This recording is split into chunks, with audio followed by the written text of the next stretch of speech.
Okay. Now, ladies and gentlemen, this is what we are doing today. We are looking at the computer output regression analysis. So I share. So this is the question that I would want us to do today. It is August 2024. Yeah, August 2024. Question number 2. Boy, Plasma Electronics Limited. Plasma Electronics Limited supplies digital decoders and liquid electronic display television sets for high-end users. Customers contract Plasma Electronics Limited with request for maintenance of their terrestrial signal frequency. To estimate the service cost, Plasma Electronics Limited wishes to predict the installation time in hours. They wish to predict the installation time in hours, the dependent variable necessary for each maintenance request. Installation time is believed to be related to two factors: the number of months since the last maintenance services and the type of the maintenance problem, whether digital or analog. Regression analysis, the time versus months type. Yeah, so we are told here we have the predictor, constant, months, type. Coefficients are given here, standard error of coefficients, and then they have given us the T ratios. So we have here S, 0.45, 90, 48. We have whatever R squared. Then we have R squared adjusted. Analysis of variance, ANOVA. They have given us degrees of freedom, sum of squares, mean sum of squares, and then we have F. So they want us to write down the linear regression equation model, 2 marks. Then we find the missing values of XA, XB, XD, and XE. Explain the statistical meaning of the standard error of estimate, this one here, R squared, this one here, and the F statistic given here. Using the economic plausibility test, is the regression model significant as a predictor variable? So, ladies and gentlemen, we shall start right away with this part. Yeah, write down the linear regression. Linear regression, of course, we are using these coefficients, my good students, these coefficients here. But you see, there is an unknown factor. There is an unknown coefficient. So let's skip number 1. First of all, we do number 2 and find out all the missing values. Once we find out all the missing values, then it will be very easy for us now to write down a regression equation. Ladies and gentlemen, remember that generally, regression is used to develop equations of this form, if you recall. So generally, regression is used to develop equations of this form. So generally, regression is used to develop equations of the form y equals a plus bx. So you can see, ladies and gentlemen, this is applicable in simple situations. This is what we call the simple regression. Simple regression model. The simple regression model. And then now, like the question that we have here is multiple. So why are we calling it simple? Because it has only one predictor variable. But in most cases, it will have like 2 of them. So 2, it will be y equals a plus b1 x1 plus b2 what here? X2, like that. Yeah, so this is what here? This is multiple regression, because we happen to be having 2 predictors. X1 and X2, those are the predictor variables. So it's multiple regression. So actually, this is not the point, because for the first part that I would want us to handle, we don't even have to know the general form. The first part that I would want us to handle, ladies and gentlemen, wants us to find unknowns. And to find unknowns, we shall use, in this case here, the T ratio model. Yeah, the T ratio model. And then, of course, under the ANOVA, there is also a formula there. So in this case here, first of all, let's use the T ratio. Is there somebody who could be remembering how we normally calculate the T ratio? Anybody who remembers how we normally calculate the T ratio? T ratio. Anybody who could be remembering how we normally calculate the T ratio, please help. T ratio equals something. In regression, is there somebody who knows how we normally calculate the T ratio in regression analysis? I will not talk until you give me a solution. I will not talk at all until you give me a solution. The T ratio equals something over something. Thank you so much. So they're telling me, Mwalimu, this one we know, T ratio. Anytime they want us to get this student's T ratio, it will be equal to coefficient all over the standard error of the coefficient. So then we come to our question that we are sharing. Thank you so much. I can see you guys, you're already on top of things. Yeah. So you can see where we have the missing, this one. Where we have the missing, yeah, the T ratio is given. The T ratio is given. So is there somebody who can give me this value of XC? Let me give you 1 minute. Because they have given us the T ratio, let me give you 1 minute. Remember, this is special revision. Special revision, we are making an assumption that you did your exams last semester. Already you have the content with you. So here it's about Mwalimu just enabling you to answer these questions.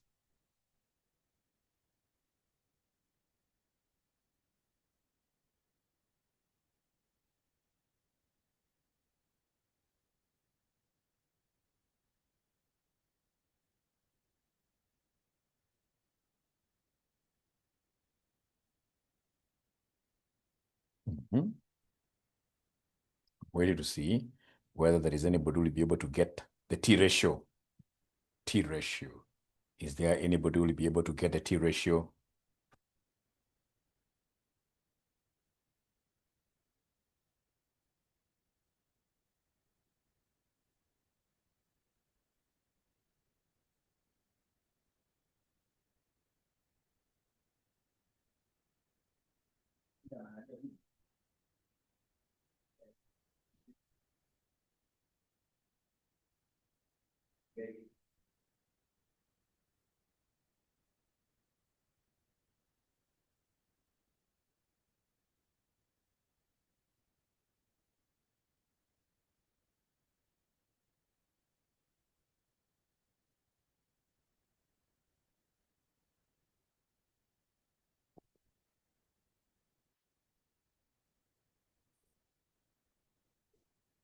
Thank you so much. Thank you so much.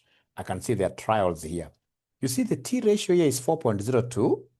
The coefficient is not given, but we know the standard error. So in this case here, we come and plug in.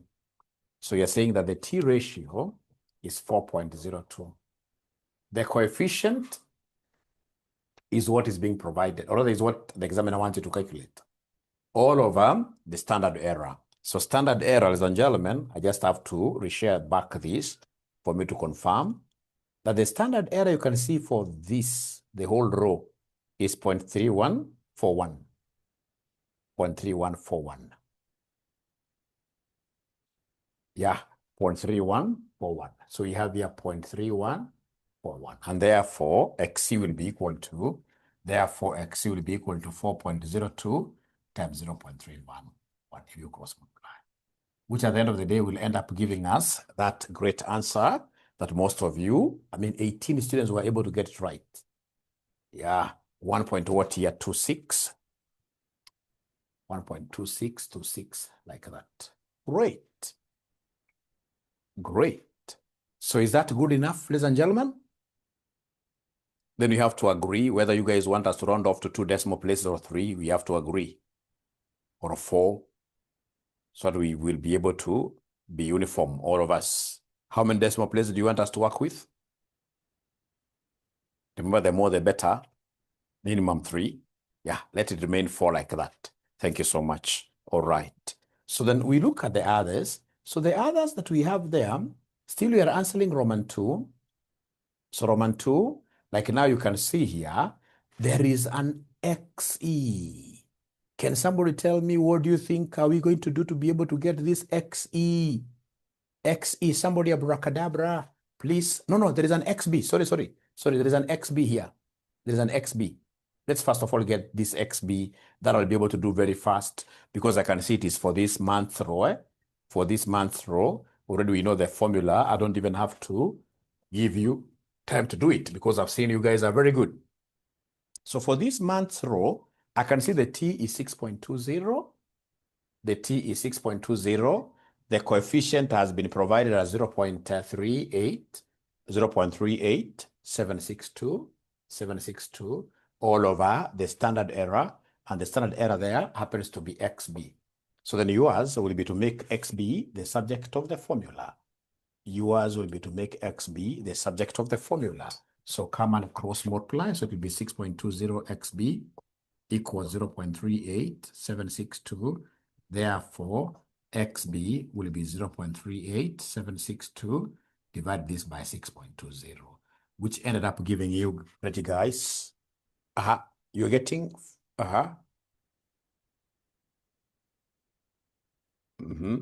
So let's get XB first. Let's get XB first. So XB, they are getting 0.0625. 625. And I believe all of them would have been able to get it. Is that okay? I hope that is okay for everybody. Okay. I hope that is okay for everybody.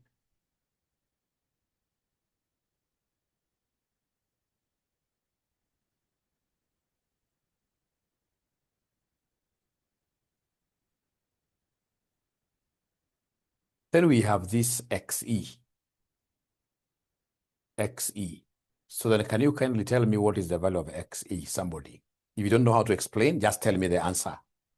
If you don't know how to explain how to get it, just tell me the answer. Just tell me the answer. And that is straightforward because, ladies and gentlemen, you can see like for them to have gotten this totally, they're even giving you. For them to have gotten this total of 9, they took 2 plus 7. Yeah. So to be able to get to this, so it will be this plus this equals this. So I can write this down.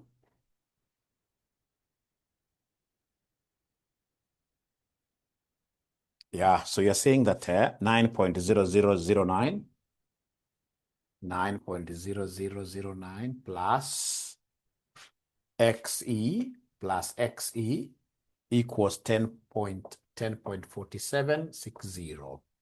10.4760. So then, ladies and gentlemen, in this case here, at the end of the day, our XE, if you take this XE to the other side of the equation, our XE will be 10.4760 minus 9.0009, which will end up giving us what figure? Already they had given me an answer.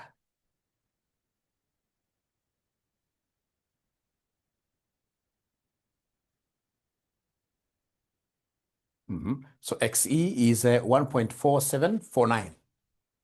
1.4749. Are we in agreement about this, first of all, before we do the one Lillian wants us to do?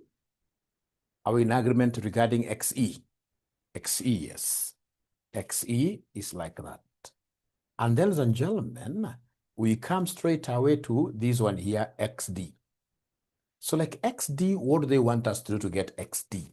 Remember, this XD stands under what we call mean sum of squares. Mean. Actually, they normally write it wrongly. It's supposed to be MSS. MSS. Mean sum of squares. Mean sum of squares. Mean sum of squares. So to be able to get this mean sum of squares for XD, for us to be able to get this mean sum of squares, MSS, we normally take sum of squares given over degrees of freedom. Yeah, in short, MSS equals SS over DF. Yeah, very, very important. Very, very important. Already I can see students who have been able to get this right. So if you look at this question very well, ladies and gentlemen, you will be able to see these here. You'll be able to see these here. That MS, mean sum of squares, is what is required. So XD will be 9.0009 divided by 2. This XD. Yeah. So in this case here, we have this 9.00. So we have here, this XD is the MSS. It will be 9.0009 over 2 degrees of freedom, which in this case here, somebody has been able to give us an answer. Somebody is giving us 4.5045. 4.5045 like that. Thank you so much. Do we still have any other thing to do? Do we still have any other thing to do? No. I think for Roman 2, that's over. Roman 2, that is over. So now we can go back to Roman 1, where they wanted us to write down the linear regression equation model. Write down the linear regression equation model. Yeah, so write down the linear regression equation model. Very easy. So remember here, we have 2 predictor variables, x1 and x2. 2 predictor variables, x1 and x2. Yeah, so 2 predictor variables, x1 and x2.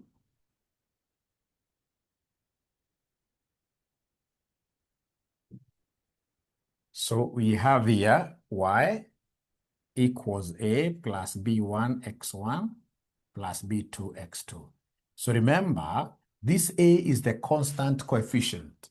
This a is the constant coefficient. It is the y-intercept. So a has been given to us. So a is 0.93050. So a is 0.93050 plus b1. b1, I can see the coefficient. This one here, coefficient. 38,762.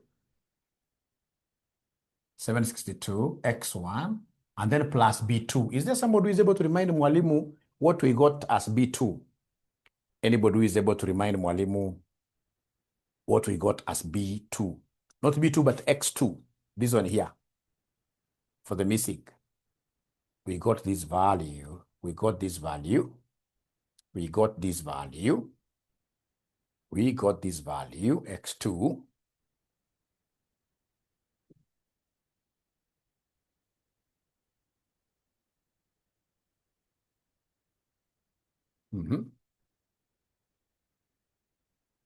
X2, we got it. 1.2627. 1.2627. So plus 1.2627 x2, like that. X2. So that is what you are required to do to get, ladies and gentlemen, in this case here, those 6 marks. That is what you are required to do to get those 6 marks. So should they bring, because you can see this is very, very popular, should they bring this kind of a concept this time around? Can you promise Mwalimu that I may not get everything, but at least I will be able to get minimum, say 6 marks. So are you able to see some light at the end of the day? Some light at the end of the day regarding this? Because they are not as bad as students were telling me that Mwalimu, this one is very, very bad. No. Great. So at least I move a bit here. So at least in this case here, they are confirming Mwalimu, this one, if it comes, out of 20, I will be able to get minimum 10. Minimum 10. All right. And then now we should be able to straight away look at this part. The next part in the question, ladies and gentlemen, that they're asking us to do, they want us to explain the statistical meaning of the standard error of estimate. Yeah, this one here. You see, we have the standard error of the coefficients, and then we have the standard error of estimate. So whenever you're told here to describe standard error of estimate, an error is an error.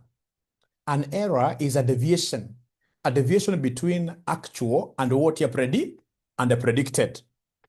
So any error, it doesn't matter, any error, an error is an error, ladies and gentlemen. Anytime they tell you to predict or rather to describe a standard error, this is what you shall always tell them.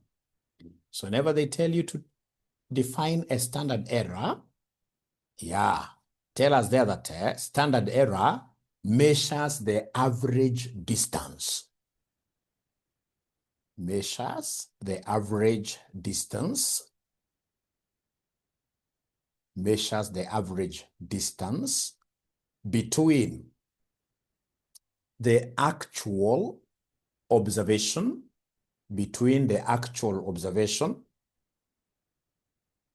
and the predicted value, and the predicted value, and the predicted value. So it measures the distance between the actual observation and the predicted value, If I was to draw this, if, for example, we have our scatter diagram. If we have our scatter diagram, we have our predictions, our y equals a plus bx. So if you're predicting like this, and then you come and plot some actual figures. So anytime you are measuring the distance between this actual and this is the error term. This is the error term. So tell us there that the lower the standard error is, the lower the standard error is, the better the predictive model is. The lower the standard error is, the better the predictive model is. The better the predictive model is. So if you're given two models, please listen. If you're given two models, so we have here model 1 has a standard error of say 0.9, and model 2 has a standard error of 4.5. Always in this case here, pick the model with the lower. Pick the model with the lower standard error, because the lower or the smaller the standard error is, the better the predictive ability of the model is. So in this case, ladies and gentlemen, in our case, the standard error of the model, we're writing there in this case, the standard error of the model, the standard error of the model is 0.459048.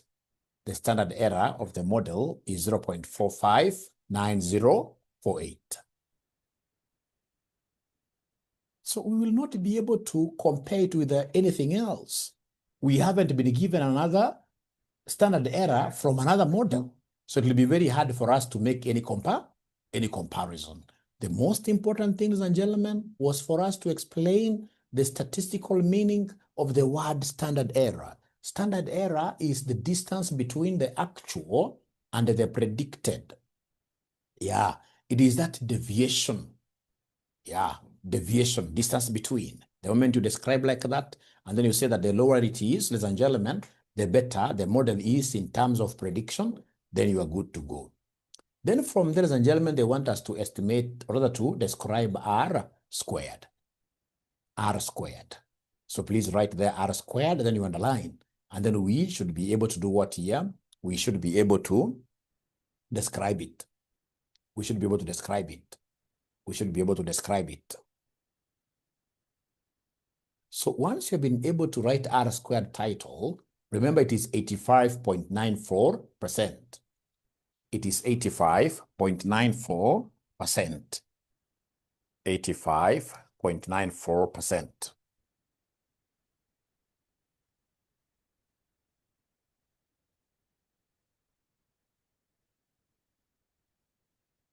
Right? So we have here, this R with square is 85.49%. So what does this mean? It means, first of all, that this model is excellent. In terms of prediction, this model is excellent. Because 85 is very high. 85% is really, really very high. Yeah, it's excellent. Whatever predictions will give us, they'll be very accurate.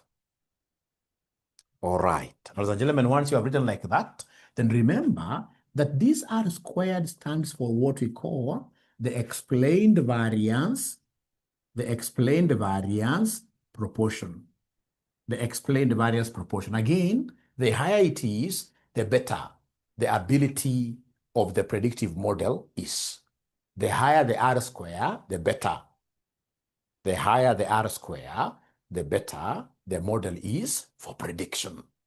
The higher the R square, the better the model is for prediction. Now, but yet you haven't explained, but I like students starting like that because you'll end up getting all the marks without even knowing what you're doing. Now, ladies and gentlemen, in this case here, remember, this gives us the percentage that can be explained by the two predictor variables. Yeah, so in this case here, this means that x1 and x2, in short, predictor variables,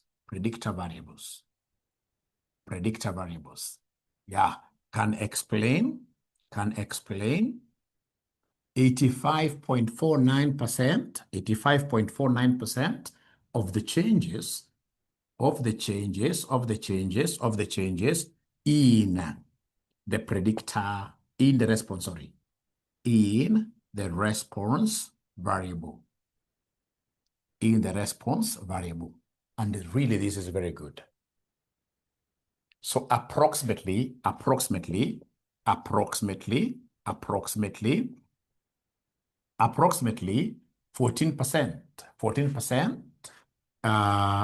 14% is explained by variables that are not in the model. What we call exogenous. Yeah, that are not in the model.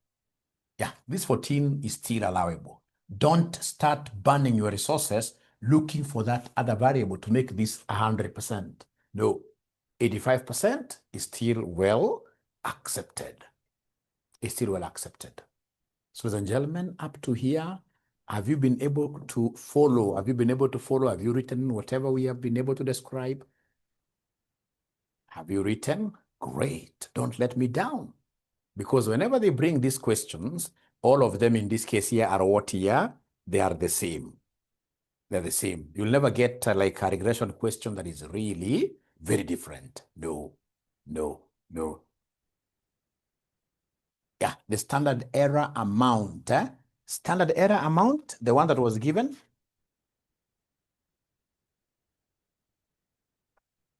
Yeah, this one here. The standard error figure. It's not an amount, it's just a figure. 0.45, 90, 48. It's called standard error of estimate for the whole equation. Yeah, we could not mention whether the equation is good with it or not, because for standard errors, we expect to be given like 2 or 3 equations, and then we compare figures. We take the one with the lowest. So I hope that is helpful. We haven't yet finished all our explanations. We've been able to do standard error, we've been able to do R squared, and we've been able to do, in this case here, or rather, now we need to do F statistic ratio explanation. F statistic ratio, very easy.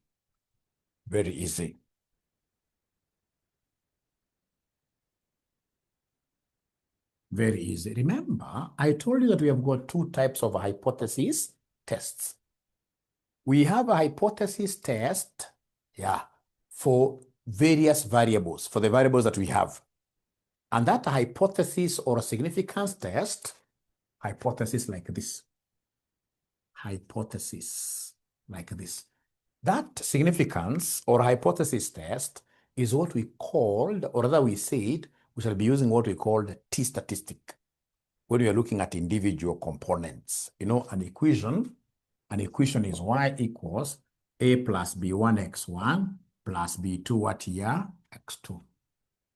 So if you start looking at individual components, how significant are they? Then you use, in this case here, T ratio. Use T ratio or T statistic. T ratio or the T what here? Or the T statistic. But now, ladies and gentlemen, whenever you are looking at the whole equation, in this case here, we shall use what we call the F statistic. Once I have that general information, it will be very, very easy for me to pin down this examiner. Yeah, tell the examiner that F statistic F statistic is used to evaluate the significance of the whole equation for predictive purposes.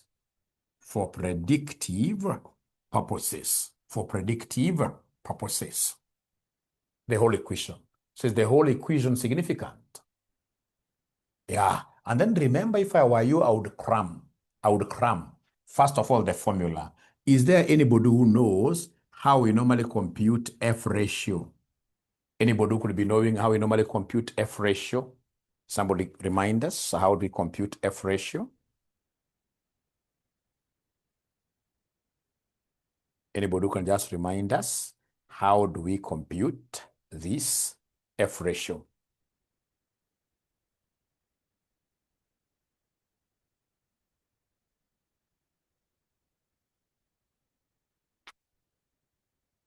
They must have forgotten because they are not writing. The formula is only 2 students. It's only 2 students. It's only 2 students.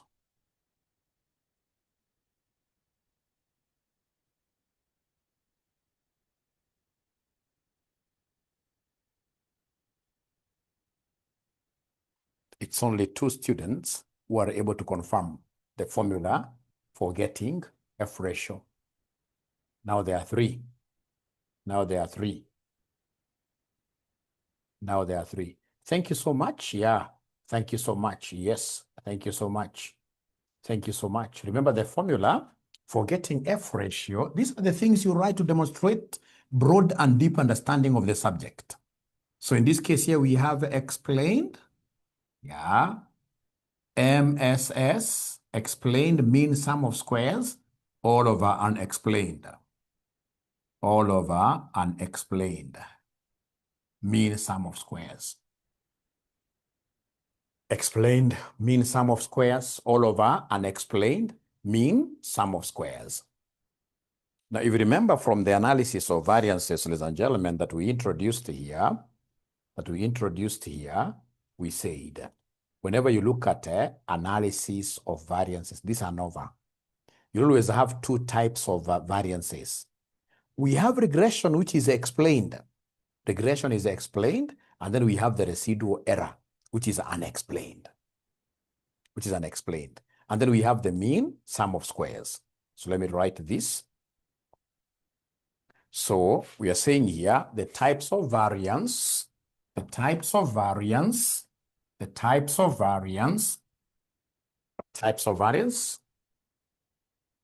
So we have here types of variance. There are 2.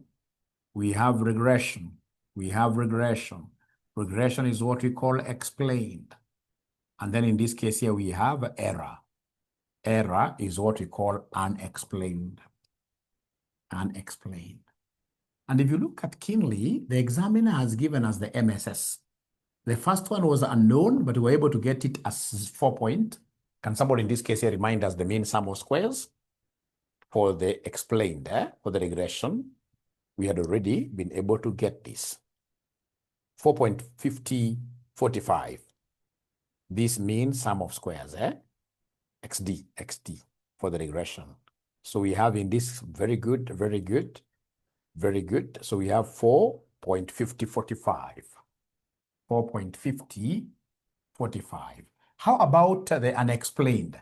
This has been given there as 0.20 something, Yeah.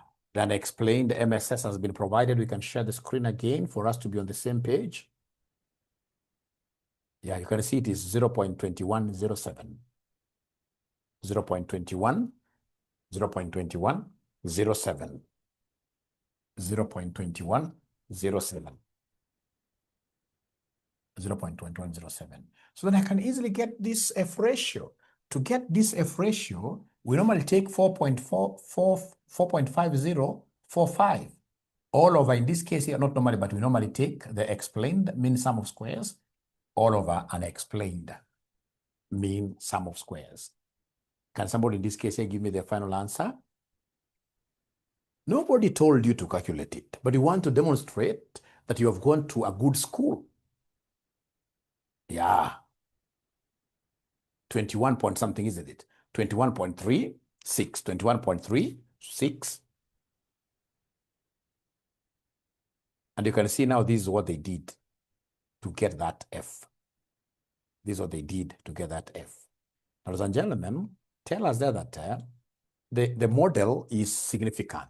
The model with that 21.6. Now, the rule of the thumb is that whenever you get this being more than 3.98, this is what we call the F tables. You can just cram it. It will not be given sometimes. So if it's more than 3.98, it means that the model is very significant. Yeah, very significant. So in this case here, the model is very significant here. The model is very significant. The model is very significant because you can see how big it is. We expected it to have something close to this, the threshold, but now 21.36 is really huge. So the model is very significant. The model is very significant. So remember they told us just to explain, and we've even gone ahead to show them how we calculate it. And even we have gone ahead to measure the significance of the whole equation because there is this 3.98 benchmark figure that is expected of you. Of course, for you to have it inside your head, the oblongata, isn't it? Medulla oblongata, yes. You cram it, 3.98. So is that okay, ladies and gentlemen? Can I move on now to something different? Can I move on to something different? Yeah, great, great. Now, my good students, the next one they want us to do is to come and test the economic plausibility test. Yeah, the plausibility test of the regression model being significant as a predictor model. Now, we have in this case here plausibility. Plausibility test basically means what here? Are the variables in the relationship making sense? Yeah. If you go, for example, and I get in this case here, this kind of a relationship, and I gave you this example in our last class. Yeah. For example, effectiveness of an accountant versus the size of the toe. The size of the toe. Are the two, in this case here, really variables related? Are they related? Are they related? Are they related? That there is somebody who is making a very bad hypothetical statement, hypothesis statement, that in this case here, the bigger the toe that you have, I hope you know what the toe is, 𝗂𝐵𝘆𝘀𝗀𝗃 ya mguu. That the bigger the toe, the more effective you are as an accountant. No. This kind of a relationship is what we call spurious. Spurious like this. Spurious. Spurious means what here? Nonsense. Means nonsense. Means nonsense. It means nonsense. Nonsense. Spurious. I should never use any spurious relationships, yeah, for purpose of prediction. That will be very, very bad. Spurious means nonsense. Because, ladies and gentlemen, you can still be an effective accountant even without a leg, leave alone a toe. I've seen people without legs, in this case, you're still doing financial reporting excellently. So this is really nothing that speaks any meaningful predictive model to us. So it is called what? Spurious. Spurious. The opposite of spurious is plausible. Plausible. For example, ladies and gentlemen, if you're given this kind of if you're given this kind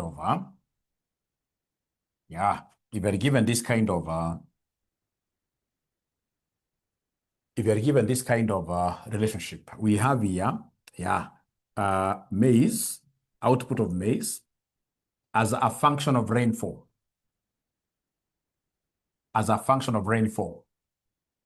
But in this case here, of course, we know the higher the rainfall amounts, the better the harvest will be. So this makes sense. This makes sense. But again, remember, you have to be very, very careful. There are days you'll go to an exam and then you realize that the examiner is telling you that rainfall depends on, in this case here, output of maize. Output of maize. Is it true that rainfall can really depend? I mean, rainfall is an act of God. Even if you decide to plant bang and God decides to bless it and pour rain, it'll still pour. Even if it's a desert, there is no possibility of rainfall ever depending on the output. It's the other way around. So if he tries to mix this up, then automatically that will make this one here a spurious relationship. But now this one here is what here? This is plausible, practical, feasible, like that. So it will be very, very important for you to just understand your variables in an equation. Once you understand your variables in an equation, then you are good to go. However, at times like now, the one that we are doing here, at times they may not really even make lots of sense. But for our case, already we have our equation, y equals a plus, and both of them were positive. If you want full marks, you go and say that the relationship, even without checking a lot, the relationship is plausible since x1 is positively related to y and x2 is positively, or even if it was negatively related to what here to y, because your examiner at this level, he will never give you spurious equations, never. I've never seen it myself over the last about 24, 25 years I've been teaching. He will never give you spurious. He cannot give you a nonsense equation. He'll always give you equations that make sense. So for 3 marks there, you should always say that this is what here. You should always say that this is making what here. It is making sense. It is making sense. It is making sense. Let's try to analyze our model. So when you look at our model, ladies and gentlemen, so first of all, we must understand what really these variables are. So our variables are months and type. And I've seen both of them. In this case here, I've got what here? Both of them are positive. We wrote it down. Let's try to see in this case here, our y is the installation time. Installation time, is believed to be related to 2 factors. The number of months since the last maintenance services, and the type of maintenance problem, whether digital or what here, analog, the type. So you can read from up here to understand. Plasma Electronics Limited supplies digital decoders and liquid electronic display television sets for high-end users. Customers contract Plasma Electronics Limited with request for maintenance of their terrestrial signal frequency. To estimate the service cost, Plasma Electronics Limited wishes to predict their installation time in hours, the dependent variable necessary for each maintenance request. So installation time is believed to be related to 2 factors: the number of months since the last maintenance service and the type of maintenance problem. The type of maintenance problem, whether digital or analog. So let's write the equation. So our equation that we have down here, ladies and gentlemen, is y equals a plus b1, x1, plus b2, x2. This is the equation that we have. This is the equation that we have. So we have here y equals a plus b1, x1, plus b2, x2. So our y, if you remember very well, already we have this equation. Already we have this equation. We have it, yes. Yeah, we got it from these coefficients, like constant is 0.93, 0.50. Constant is 0.93, 0.50, plus B1 there, I can see, is 0.38, 762. 0.38, 762, plus, in this case here, B2. B2 is what we calculated here. Is there somebody who can give me what XC figure we got? Anybody who can just read for me this XC.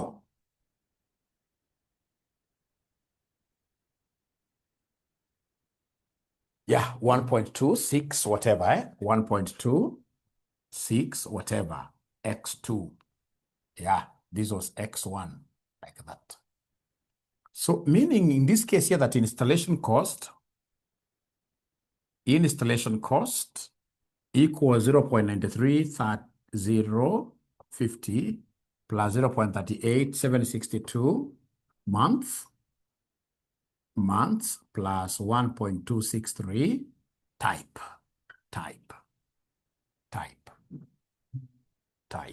So meaning that months are positively related to installation cost. Months are positively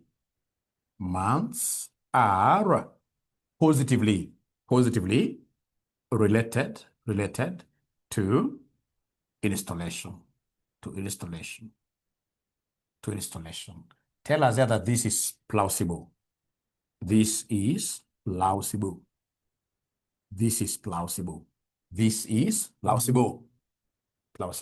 Because you know which months are they talking about? The months, I mean, from the last installation. So if from the last installation you have taken longer, before calling us, we shall charge you more. So it means that the more the number of months, in this case here we expect, ladies and gentlemen, the higher the cost. So the positive relationship there makes sense. So it's plausible. It's a plausible relationship. So in this case here, type. So type in this case here, I can see a positive relationship. Yeah, I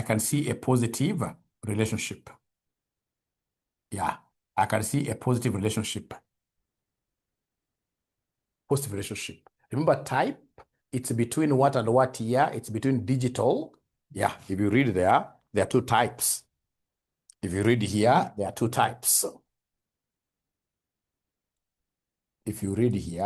there are two types. Which types are these, my friends? The types here, there are two types. Yeah.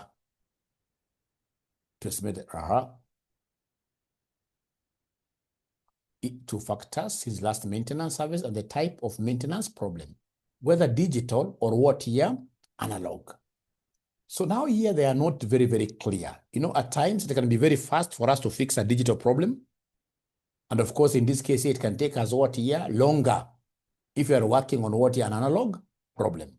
So if it takes us longer, yeah, to maintain, then the maintenance cost here will be what here, will be increasing. And because it is positively related, what we shall do is to make an assumption. Here you have to make an assumption because you see the type, we expected that if the installation is digital things, of course, they could be also expensive, but at the end of the day, they should be able to take us a shorter time to maintain. Just like, for example, you guys are learning on a digital space. That is why even your classes are cheaper. Digital things, they're supposed to be more efficient and cheaper. So in this case here, we shall make an assumption that so it's a positive relationship. And if it's a positive relationship, according to me, it can only make economic sense. This can only make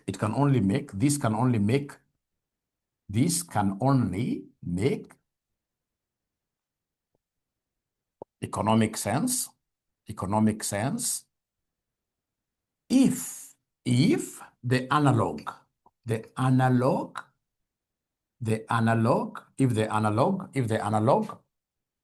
type was encountered during sampling. So if it is the analog, it means that the positive relationship is plausible.